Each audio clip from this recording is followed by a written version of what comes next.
मौलाना शमसुद्दीन के तमाम बयानात और डेली दर्स कुरान को सुनने के लिए मौलाना शमसुद्दीन यूट्यूब चैनल को सब्सक्राइब करें और साथ में बेल के आइकन को लाजमी दबाएं ताकि हर नई आने वाली वीडियो आपको मिलती रहे।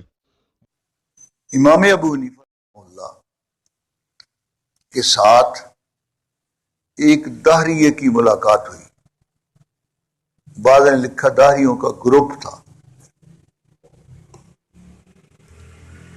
और दरियाए फरात के किनारे वो खड़े थे।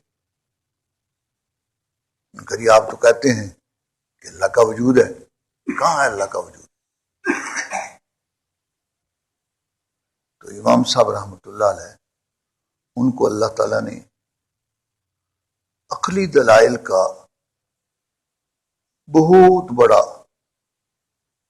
बड़ा सलीका अनायत फरमाया था। और दूसरे अइम्मा भी इस बात के मोतरिफ हैं, वो मानते हैं इस बात को कि अबू हनीफा अगर ये सतून जो कि नजर आ रहा है ये पत्थर का है,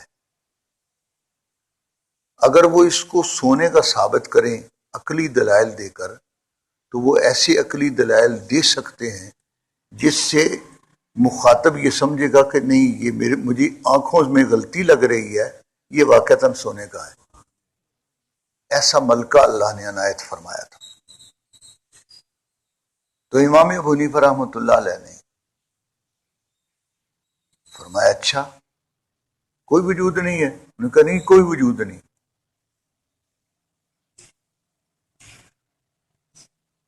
फरमाया तुम ये बताओ वो क्या है? सामने कश्ती दूर आ रही थी। फरमाया वो क्या है? आपने उधर से बात जो है मसला छोड़ करना, अब उनकी अकली दलील जो है ऐसी अमली और अकली दलील उनके सामने रखी। वो क्या है? फौरन उन्होंने निगाह उठाई, उन्होंने कहा जी वो कश्ती है।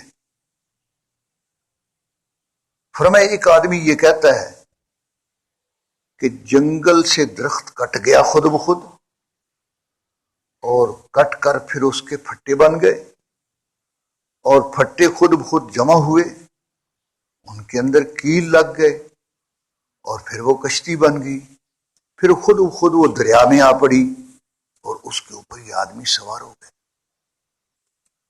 तो कहने लगी बात दुरुस्त है, अकल के मुताबिक है।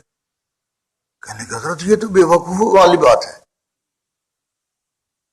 ये तो कोई बेवकूफ ही कहेगा, इसलिए कि कश्ती जो है उसके फट्टे खुद ब खुद दरख्त कट कर नहीं बन सकते। जरूरी है कि दरख्त को काटा जाए, फिर उस मशीन के जरिए आरी के जरिए उसके फट्टे बनाए जाएं, फिर उनको कोई कारीगर जो है फट्टों को इस अंदाज से जोड़े ताकि ये कश्ती वाली शक्ल बन जाए और फिर उसको उठाकर दरिया के अंदर लाया जाएगा और तब कश्ती जो है वो इन आदमियों को उठाने के काबिल होगी।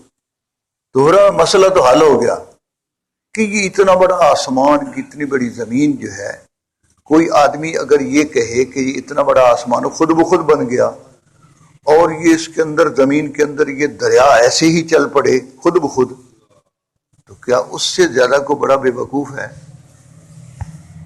अब तो उनको कोई जवाब नहीं है।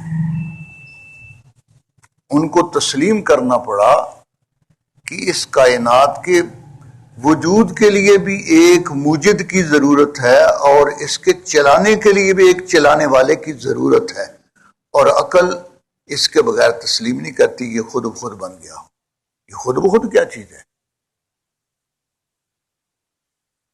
तो अल्लाह जल्ला शानहू उस वाजिबुल वजूद हस्ती को कहते हैं कि जिसने सारी कायनात के हर जर्रा को वजूद दिया है, और जब मुजिद वही है तो इनके मुतल्लिक इनकी जरूरियात का जानने वाला आलिमुल गैब व शहादा भी वही है, और जब इनकी सारी जरूरियात को वही जानता है तो फिर इनकी जरूरियात को पूरा भी वही कर सकता है, और को पूरा कर भी नहीं सकता, उसको पता ही नहीं है।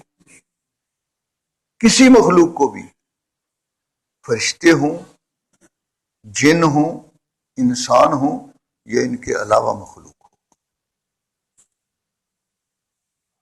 और अल्लाह ताला की सारी सिफात وہ کامل ہے، کامل و مکمل، اس کی کسی صفت کے اندر کوئی نقص و عیب نہیں ہے۔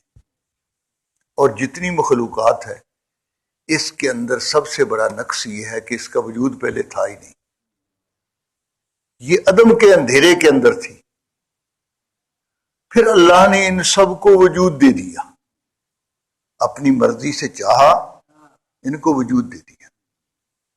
یہ وجود اس کا دے دینا یہ بہت بڑا انعام ہے۔ کئی لوگ کہہ دیا کرتے ہیں وہ جی یہ کافروں کو کیوں بنایا، اللہ تعالیٰ صاحب کو جنت میں داخل کر دیتے۔ بھی تم ٹھیکیدار ہو،